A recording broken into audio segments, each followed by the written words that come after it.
Hola a todas, todos. Mi nombre es Ursula Biemann y tengo el enorme gusto de introducirlos a un capítulo más de la serie Pensadores Contemporáneos. Esta vez vamos a tener el placer de hablar con la artista Ursula Biemann, una importantísima artista de origen suizo que ha definido, por un lado, la manera en que el arte contemporáneo ha usado los medios del video para generar pensamiento durante las últimas 2 décadas y media por lo menos. Y también tendremos en esta conversación a mi colega y amiga Virginia Roy, quien es curadora en el Museo Universitario de Arte Contemporáneo, pero tiene además a cargo la exposición de Ursula Biemann, Devenir Tierra, en el MUAC. Estaremos explorando el trabajo de Úrsula, pero también la manera en que su investigación ha generado una concepción de la condición de la geografía como definitoria de los procesos políticos, económicos e intelectuales contemporáneos, y sobre todo la manera en que su trabajo reciente ha tratado de establecer un puente, una intersección y una sinergia entre el pensamiento científico contemporáneo y los saberes indígenas en relación a la definición de nuestro modo de pensar el mundo y de crear otra clase de conciencia y una conversación ampliada entre los seres, incluso aquellos seres que no son parte del mundo humano.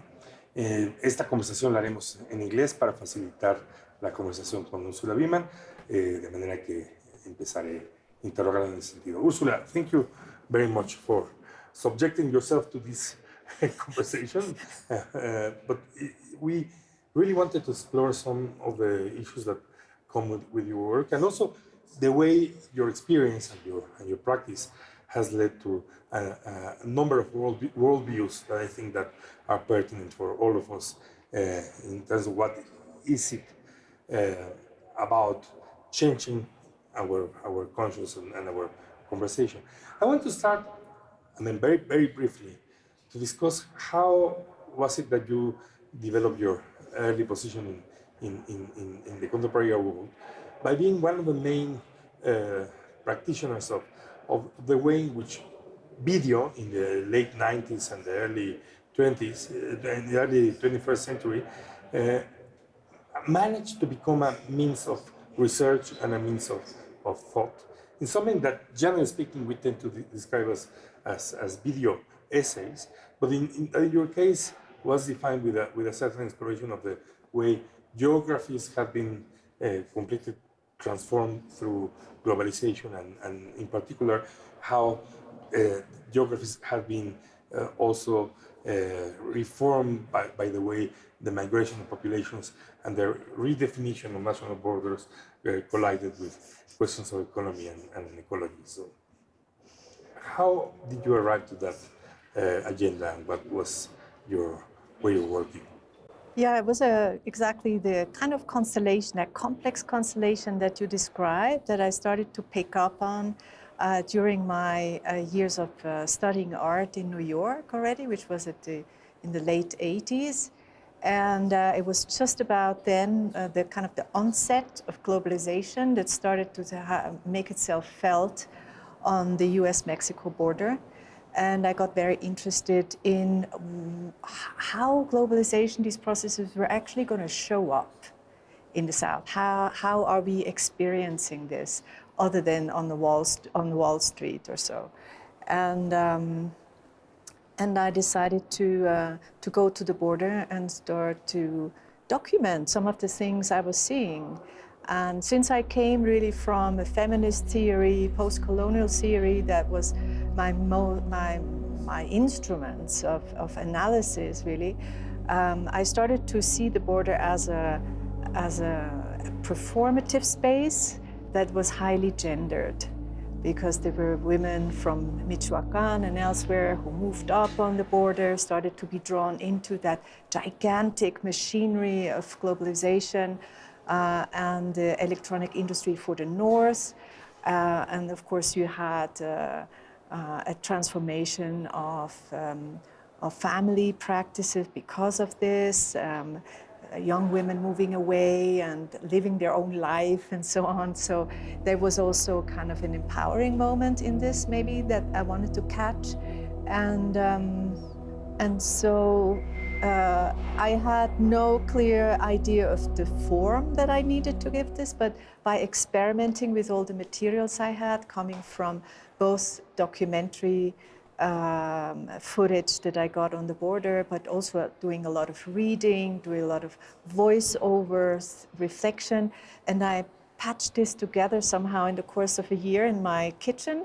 And that what came out is something that was then named video essay, but much before I knew that it was called essay. So it was very experimental. I just didn't want to make just a labor video, which is the format that was existing at the moment, nothing else, right? And so, my video practice started in Mexico, you could say.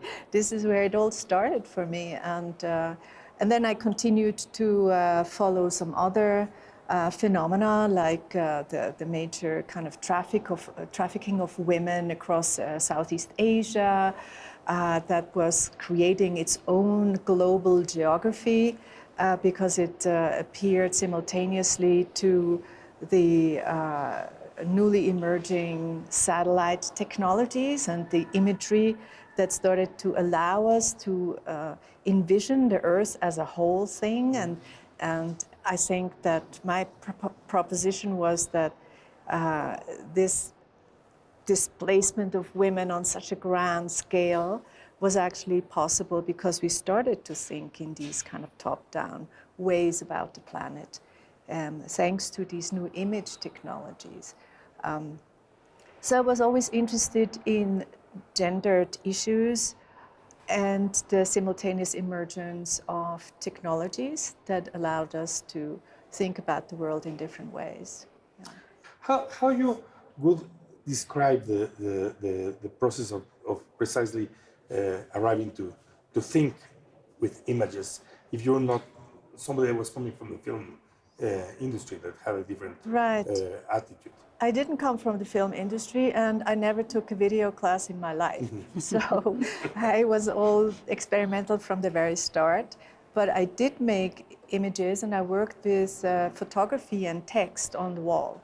So I had an idea of how to organize images and text to create particular meanings on a flat surface. What came on in extra with video was, of course, the narrative, the time moment, and that was fantastic for me because it allowed me to layer things in a kind of an overarching narrative that was just very convenient when speaking about globalization, for instance, big topics like that. But really, it's with the consumer camera, because my friends were still kind of logging around these big cameras with VHS cassettes in it and so on. So I started really with high 8 cameras, which were very convenient. I always went on my own into the field with my little camera. Nobody took me seriously. I didn't represent a danger. They let me film anywhere. And so it was a fantastic medium for me from the start. No, effectively, I think that what you were mentioning about this idea of layers is very present in your different works. And something that I'm interested in your work is how you think differently the different projects in terms of installation too, no? How each project has a different aesthetic or poetic of what you mentioned about this relationship between text and image and the presentation too, no? And it's something that we have been working for the exhibition that now is in MOAC, the Venir Tierra that Cuauhtemoc mentioned, and how it has its different specificity, no? How do you think this installation process in your work, no? Because you have mentioned previously that your starting point is something always theoretical, something philosophical idea, as a concept, that it helps you in the development of the project. No? Can explain that part of the process of your work? Yeah, I usually start from a philosophical idea that I'm interested in, and then I think about where in the world I could land this idea effectively, and once I've defined this location, of course there's a preliminary research. Whom will I speak to? What is there to be discovered? My work is never only about video making, about image making. It's mostly about wanting to know things about the world. And once I'm there, I start to really document the kind of micro-politics on the ground. And it is a composition process that takes place much later in the editing process, which is something that takes exceptionally long for a video essay, easily a year or a year and a half to mount all these elements together to make a certain sense and to find a rhythm, a format and everything. A rhythm, no? A rhythm. And the thinking about installations come at the end, of course, once the work is here. Once the work is done, I'm thinking about how to present it in space. Except, for instance, with forest law, where I was, for the first time, actually going with someone else in the field. And I knew he has the same camera than I. And so we decided to do a 2-channel video project from the start. And because of this perspectivism idea that circulates in Latin American series, we thought it would be interesting to have this kind of double take, and then actually use 2 videos in the installation. So that was a conscious decision, but otherwise. The forest lives and thinks. We humans are not the only ones who interpret the world. All living beings do. They continuously interpret and represent the world around them. Life is semiotic. But that marks a change, because my understanding is that in the works up to probably 2008, 2009, exactly. what you started to compile under this umbrella term of mission reports, most of the work was single channel, and it circulated a lot, I remember, in festivals, in video festivals, in screenings, and it, of course, it also had even name, had that implication, a certain vocation of a global mapping, that you would try to locate specific places where there was a certain stress of social change and social violence and ecological violence. Exactly. But in a moment, by 2010, there was a real change of perspective and into what now is your current long-term project that at the moment is precisely termed with this title that we're using in the show in Mexico, the Become Earth series now. I'm not sure if it is the final general title, but at the moment it's more or less the term. Can you talk a little bit about that transition? What happened with your work that precisely led to forest law and the collaboration with Pablo Tavares and the work in Latin America? Yeah, I think that a big transition project for me was Sahara Chronicle, actually, because globalization was not only affecting labor conditions around the globe or these migration movements and the creation of the European border, outer borders. It was also a change in how the mainstream media worked. Nobody would bother to go to the Sahara to actually document what these departures are about, because the money was not there there was no particular interest to actually send a whole team down there and so on. So in a way, I feel artists also started to fill in some of these holes of representation that the media were not covering anymore. And so that was a big insight for me also. But after about 10 years of doing migration and labor movement and so on from this critical perspective, I felt I've covered that area. I didn't want to do any more, and was looking for a new subject matter that would really carry me on for the next 10 years almost, because you invest a lot of time reading, investigating, researching before starting a new project. And I decided I should maybe look into water as an issue, and I went to Bangladesh because they have all imaginable water problem that you can think of. And that is one of the very early kind of pieces that I did on ecological issues. The meteorological station sends signals, and efforts are made to bring within a scientific order the sea and its storm systems.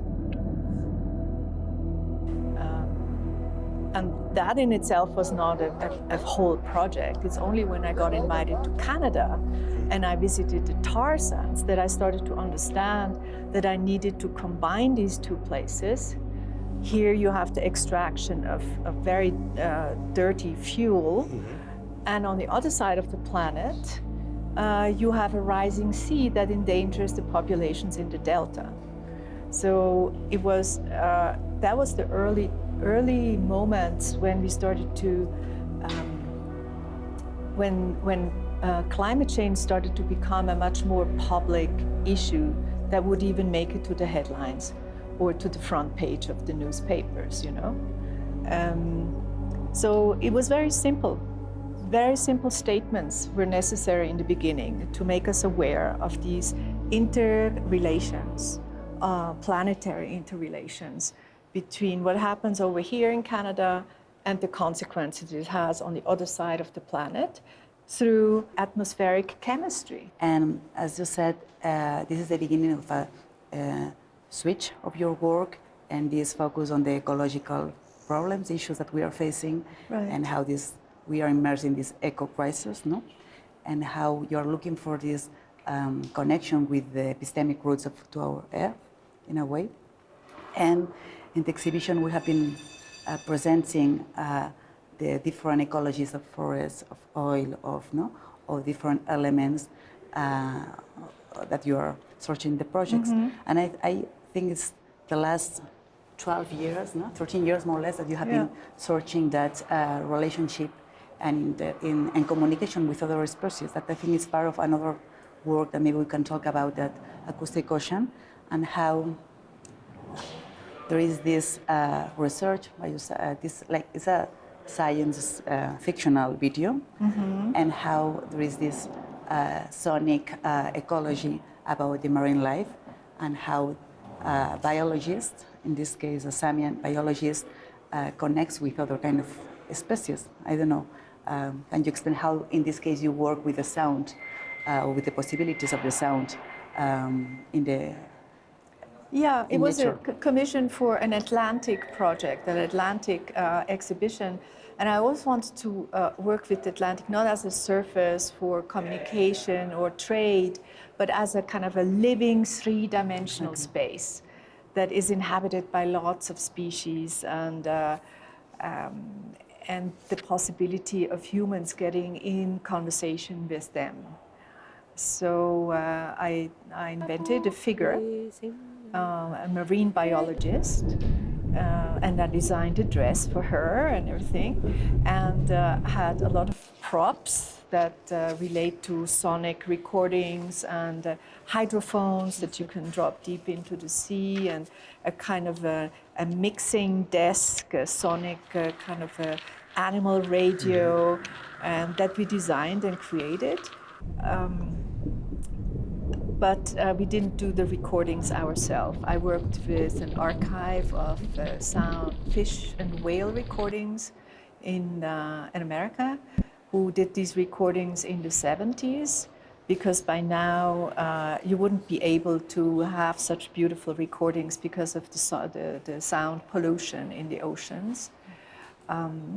But that was for me really a kind of a sonic piece where I did a lot of the sound editing myself, which I totally enjoyed.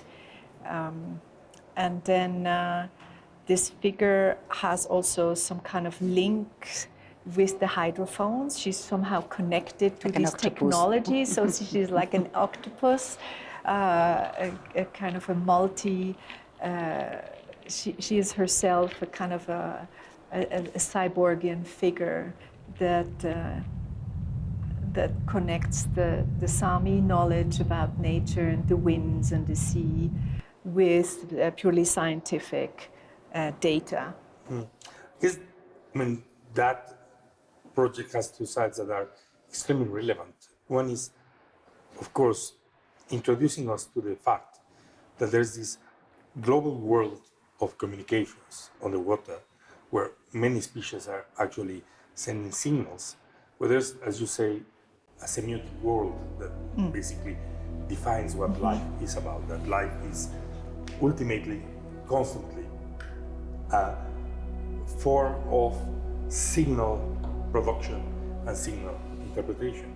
So on the one hand, it is extremely exciting to imagine that there's this conversation happening that we haven't been aware so far, that we are interfering because of our inability to understand, that we are making at times impossible, that we are bringing noise into space of an extremely fine conversation. But the other part is precisely what you described, that that you created a fiction on top of that conceptualization, which is the fiction of the way in which we would be able to connect our senses to that world. And at one point you write, and I think that is really, really interesting, that one element of connection between art and science is that we share the expectation of creating or using devices.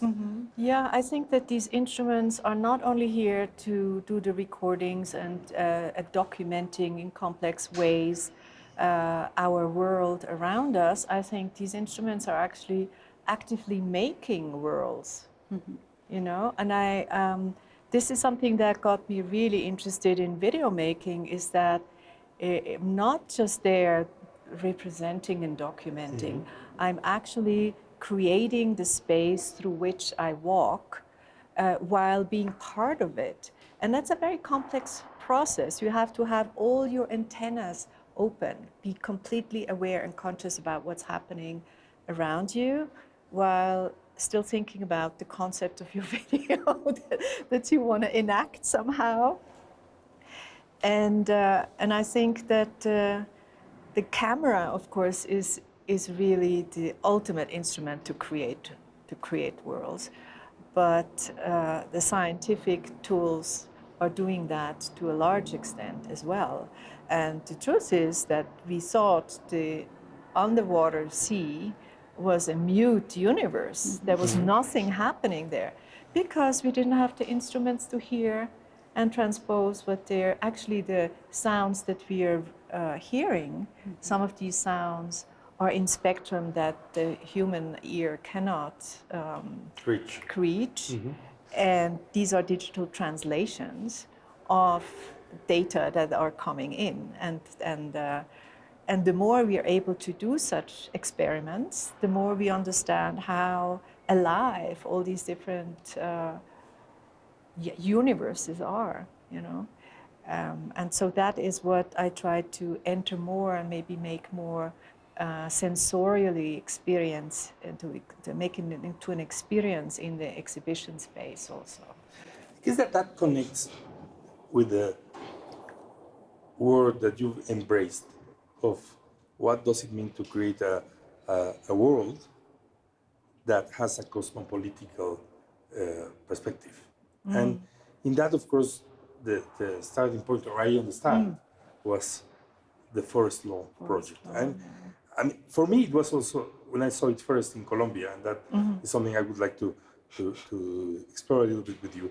Well, it was a real revelation. I mean, on the one hand, I guess that one has to say very straightforward that Forest Law, which is a collaboration between you and Paulo Tavares, a brilliant scholar collaborating with organizations like Forensic Architecture in developing a concept of the connections between the ecological crisis and the change of our legal perspectives. Well, the piece explores the consequences of a major shift. The fact that the Ecuadorian constitution from 2005, I believe, 2018,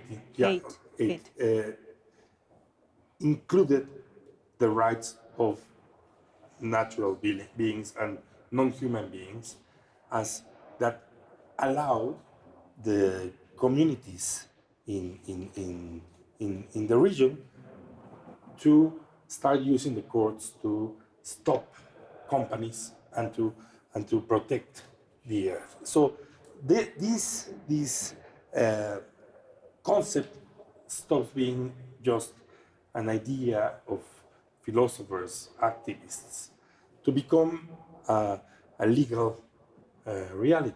What I want to ask you is, on the one hand, how that project developed, but also in what, in my view, is the major shift that you are bringing in the notion that there is a multi-perspective possible world. You speak about your work creating or helping to produce a possible better world on the basis of the fact that we allow ourselves to be part of a conversation with other epistemologies coming from other societies, but also with other beings that have also their own epistemology. So can you discuss that in relation to that project a little bit? Yeah, I mean, these rights of nature really started to emerge as a subject of investigation that Paulo Tavares was talking about once and again in common meetings we had. And when I got an invitation from the Broad Art Museum in Michigan to do something related to land grant things and resources and water and food, I called up Paulo and said, shall we do something about this forest that you have been investigating? And so we made this proposal, and she was delighted because there was also, I think, a Ford factory of tires in the, you know, I mean, there was some relationship to the car industry in Michigan. And so we wanted to focus a bit on these rights of nature and selected 3 cases of rights of nature that were currently being negotiated in front of the court. But it was not the national court in Ecuador, it was the International Court of Human Rights, because it was a case against the state to allow corporations to move into collectively owned land. And so the case was against the state of Ecuador, and they would not have stood a chance, of course, if it was negotiated in the courts in Ecuador. So we chose one. The Sarayaku case is definitely the most prominent one. where an oil corporation has started to move in and deposited explosives underground in areas that were kind of reserved and considered sacred because they were spaces for reproduction of species and other calamities. Sarayaku siempre viene defendiendo su territorio, su ambiente y su vida. Entonces hay mucho interés de explotar los recursos en el territorio de Sarayaku, la madera, la minería, el petróleo. Y frente a eso, nosotros tenemos decisión de no a ningún proyecto extractivo en el territorio de Sarayaku. And of course, one of the things I was interested in is not just these reports on how these court cases went, but also really go a little more deeper about the relationship of these indigenous communities to their territory, to nature, and that brought me into this whole cosmological world in terms of what we consider part of political subjects. You know, what kind of political subjects do we want, and do we want to have some legal status? And so I started to argue for these possibilities. And of course, the fact that I mean, I'm a great fan of Michel Serres, the philosopher, anyway, and he, with his natural contract, he really set a wonderful basis for this whole discussion. I mean, in the 1990s, 1990, I think it came out, 30 years before it even started to become a public topic, and really a visionary philosopher. And he was just arguing that our whole legal system on this planet is based on the social contract between human beings. And what is completely lacking is the natural contract. And therefore, we need to start focusing on the possibilities of the nature environments, entire landscapes, ecologies, mountains, rivers, trees, and so on, having a legal standing, so that people can actually speak for them in court, before the court. So that was our statement with this video. Yeah. In that video, there are different characters that appear. We have scientists, we have people, leaders of the community.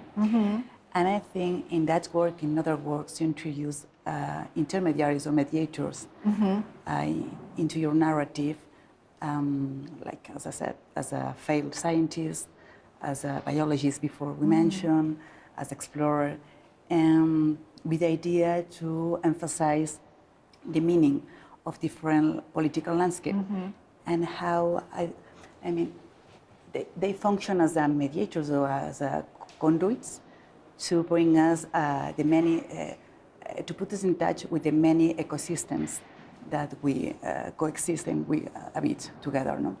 And I think it's a very interesting way how these figures or these characters interact in sometimes speculatively, sometimes more a scientific way, no, with the narrative of the different projects, no. So yeah, that's a very important question that I've been thinking about a lot. But it's actually by coincidence that I came upon this idea of using figures, fictional figures in my videos to activate certain landscape and make them better understood in terms of their significance. And the moment where this occurred to me was when we asked a chemist, a forensic chemist in the north of Ecuador, to do a performance on kind of excavating this polluted soil. And he said that he was actually doing these performances regularly to international media representatives and the press, who wanted to document the case so that they had something dramatic to show. And he was an indigenous man from that region. And at the same time, he was a political activist. So he was all in one. He was a scientist, a political activist, and a performer, which is more like an artistic activity, role. And he was all in one. And I thought that was such an effective way of speaking about this environmental crisis. That I started to develop such characters on my own and in future videos. And Acoustic Ocean is, of course, a very prominent example for that. And at the same time, of course, it highlights really the difference that my videos take in terms of attitude from an ethnographic video, where you actually look at another culture and you research and you describe that culture and put them in a totally passive position, whereas this indigenous scientist is someone who produces knowledge in various forms and formats, not just science in the traditional rational sense, but a kind of science that expands our horizon and our consciousness. And so I introduced a figure like that practically in every video. Yeah. That drive to understand a different interlocking of science and different epistemologies leads directly to one of your recent works, which is Forest Mind. I think it's from 2021.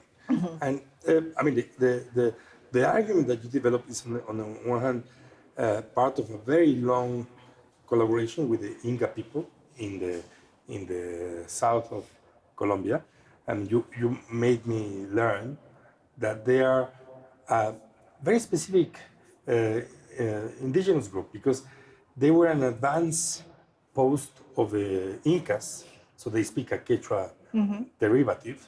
But the point is that what you've been doing with them includes trying to discuss one incredibly exciting but also very polemic subject, which is that there's a sense in which contemporary science, as those instruments that you were describing, is allowing us to understand what these other epistemologies were about. I mean, we are now very much used to understand that, for instance, trees have a certain communication on the on the soil, but in this case, you're making a very interesting claim, departing on the notion that the jungle is a complex being interacting, making of an interaction of a world of many different species, many different voices, many different perspectives. What you're making is an argument that there's a way in which the ancient practices of plant-induced states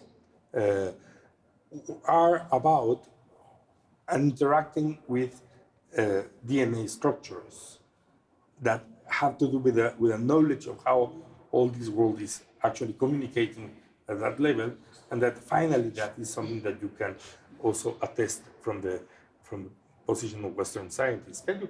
So it is an incredibly ambitious and I need to say extraordinary mind-opening argument. Can you talk a little bit of the process of that? Because I guess it's a real challenge to our limited views of what this interaction implies.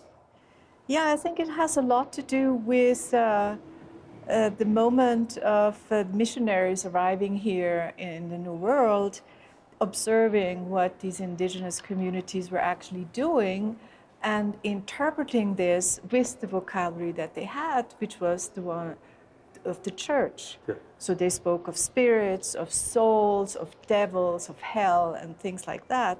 Witchcraft. Huh? Of witchcraft. Of which, yeah, I mean, they were describing with the intention of bringing these people into the Christian culture. And so anthropologists, which are really kind of the followers of the missionaries or our anthropologists, not many of them had questioned some of these interpretations. And with my observation, but also reading of anthropologists who today are really rethinking these whole kind of epistemic constructions that they made at the time, start to understand that what they call spirit might be something completely different, and that we have to look at their actual practice again and hear their description of what they're actually doing, and then look around our contemporary science to understand if there is a kind of a correspondence or some kind of explanation to be found there. And so one of the things that the shamans or the traditional medics are talking about is that they see these spirits, which are the living aspects in the natural world, and that is actually something that you can explain through the new knowledges that we gained through like DNA analysis, which are now understood as being quantum. So quantum physics does not only apply to the physical world, but also to the biological world, meaning that a cell, like a DNA molecule, is in part mental and a part material. Mm-hmm. And the entanglement of these two makes the living world in a way. But something that they found out recently is that the mental part is actually is a light molecule, is electric, right? It's a light molecule, and through the plant-induced states, these shamans are able to see these light sources in all of the DNA of the living world, and so that is, of course, a different notion of seeing spirit in the world. Biodiversity and technology have co-evolved over millennia. There has always been a desire to make the intelligence of the rainforest preservable and retrievable. To access this vegetal intelligence, indigenous medics and molecular biologists have developed their distinct methodologies. Biologists by studying and computing, indigenous medics through visions.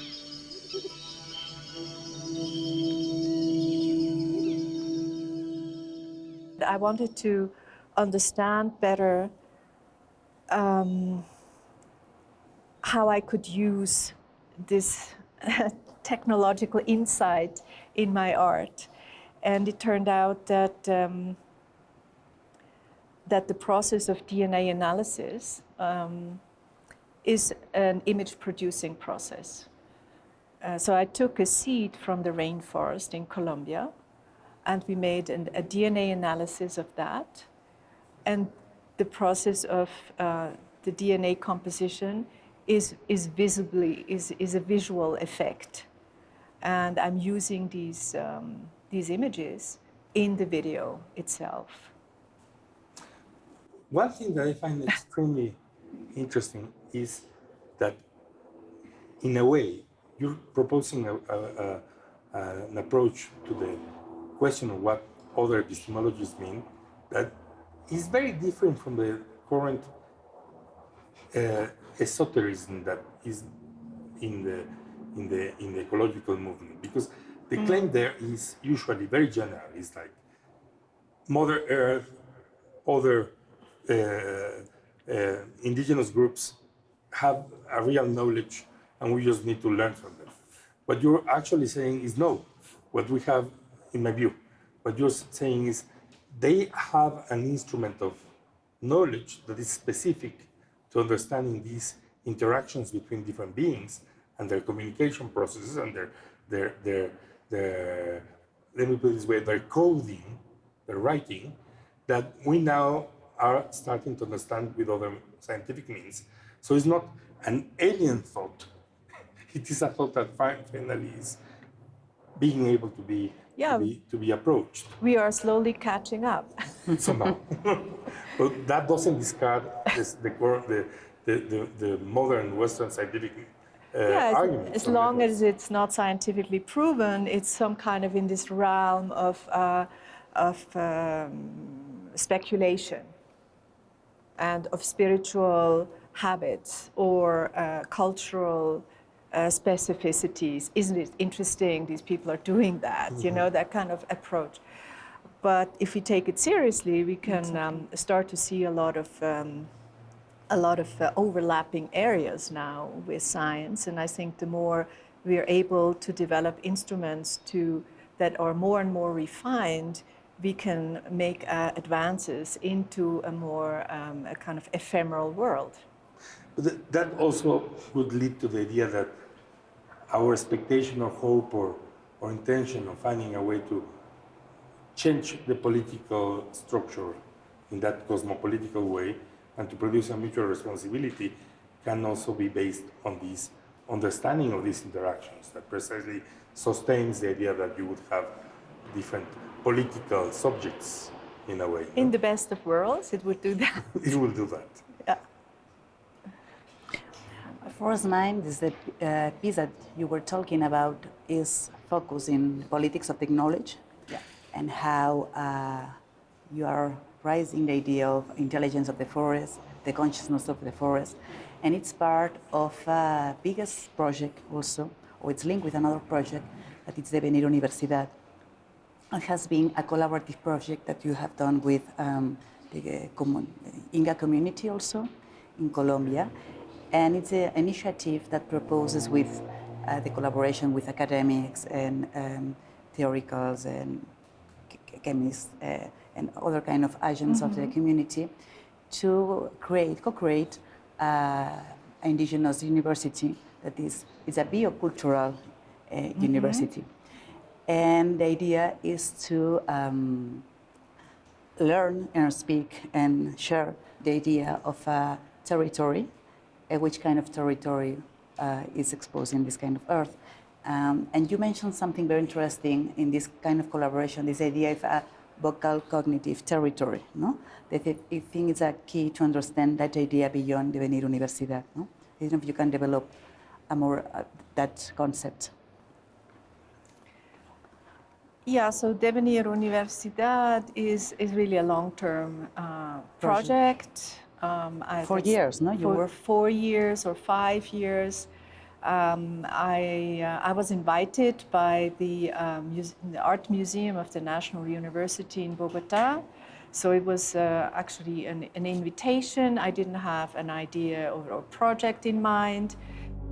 It was just about reconnaissance trip, and an indigenous leader, the one of the Inga, Hernando Chindoy, drove me through the entire territory, introduced me to a lot of characters there, and at the end of the trip asked me if I could help them also with something, their biggest, most important project, that of creating an indigenous university, because they felt that creating their own grounds again in terms of knowledge was totally important in gaining their sovereignty again, and that whole missionary introduction there was very disorienting. And so that was their primary project, and they invited me in and wanted me to help in any which way. And that's where this collaboration kicked off by introducing some academics from Bogota who had been working with indigenous groups and international people as well, and a lot of Inga from different kind of parts of the community, different social leaders, women healers, all kinds of representatives. And And I realized that really this epistemic question was going to be in the foreground of all of the work I was going to do in Colombia. And out of this long collaboration emerged Forest Mind, which was my own kind of artistic research within it.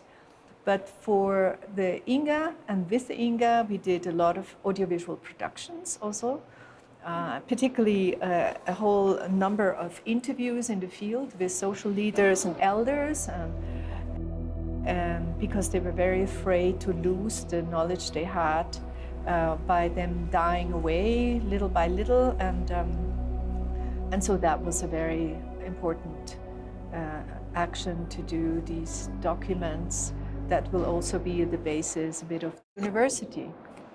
And that also implied a collaboration with ETH in Zurich, the Federal Institute for Science and Technology, who came, we visited and interacted with potential students also of the INGA, and to forge friendships. But the idea was not to come and propose a building and to kind of build as a campus, like at this city, una ciudad universitaria, but the opposite, actually a university that would be spread across the entire territory and be and create points of local ways of producing knowledge, river knowledge, forest knowledge, everything, you know, like chagra. Hoy por hoy es importante que el conocimiento impuesto y los conocimientos propios tengan un espacio de diálogo. Y ese diálogo no lo veo en otros contextos, sino es en una figura que se dice es la universidad. Y ese tiene que ser un punto de encuentro de los saberes para reflexionar en cómo se apoyan, en qué van a construir, en qué van a retornar, en qué se van a regresar y dónde tienen que colocarse de nuevo en impulsos más propios, menos violentos, más sagrados, de tal manera que se pueda en principio, sobre todo, creo yo, respetar la dignidad, esa dignidad de la diferencia que cada uno es. I think I could really connect very well because of my many years of geographic video practice, which is really a way of showing all these relations, the historical relations of a place, these new contemporary scientific relations, family and cultural relations, post-colonial relations. All of this creates a very layered space that is very complex, and that I think this kind of university structure then, where you have points of knowledge that are connected through paths, which are also part of that system, was the perfect way to correspond to their way of producing knowledge, and that kind of practice, as with all the, including the traditional medical practice that they have, is very subjective. It's a personal experience. It's not something that you can reproduce endlessly by printing and then handing out, and then everyone thinks that same thing because it is like a rule of thought, you know. It is much more subjective, and therefore they're also really concerned with people who have accumulated a lot of this knowledge, particularly about the biodiversity there, that by losing these people, whole libraries go up in flame, you know, and so we did on a small scale. I think we did symbolically very important things, and I tried to document that somehow. To document that, but also to stimulate and inspire processes. It was not just a documentarist position. We conceptualized things together, very much so, with the Inga leader in the beginning, and then this process actually, you know, drew circles, and more people are involved now, and And the fundraising has been successful, so that this can now take its own path. This Position. this can happen now. Let me try to ask you a final question, and it is somehow that when one speaks with you and looks at your work, one has the feeling that you represent a very particular kind of artist that somehow is operating in an ecology of knowledge and feelings that involve, of course, art institutions, indigenous communities, scholars, activists, audiences that might be involved, that you're also involving the animal world, systems of communications, that you're also understanding that our apparatuses and systems and instruments are part of this ecology. What is the pedagogical role that someone like you would have? I don't know. I think my process is very time consuming. I cannot even recommend it to anyone in this speedy society. And it sounds a bit mind-boggling when you put it together in one sentence, but don't forget it happened over 20 years, so I had really time to look at all these different developments that took place in front of my eyes, you know. And so I think the right thing also comes your way when you are kind of ready for it. I don't know why, but this curator in Bogota thought, I only know one person who wants to go to the south of Colombia after 30 years of armed conflict, and would actually drive through these territories in a bulletproof car with this leader. And I don't know, it was a very intense collaboration. I don't think I would have been able to do anything without Maria Belén, this curator, because she's also head of the Cultural Heritage Department, so she has a very good position to negotiate these things for me. And was very patient, you know. I mean, for years, she didn't expect a finished work right away. She let me develop this slowly and intervened in very good ways at the moment when I needed it most. And I think it's very valuable to find curators like that who are willing to give a project its necessary time. So I was very lucky in that sense. Ursula, thank you a lot for sharing with us this time of thinking. I will thank you for sharing this exhibition at MOAC and this university. And it's been really, really mind-opening. Well, thank you very much for having this opportunity to show my work here.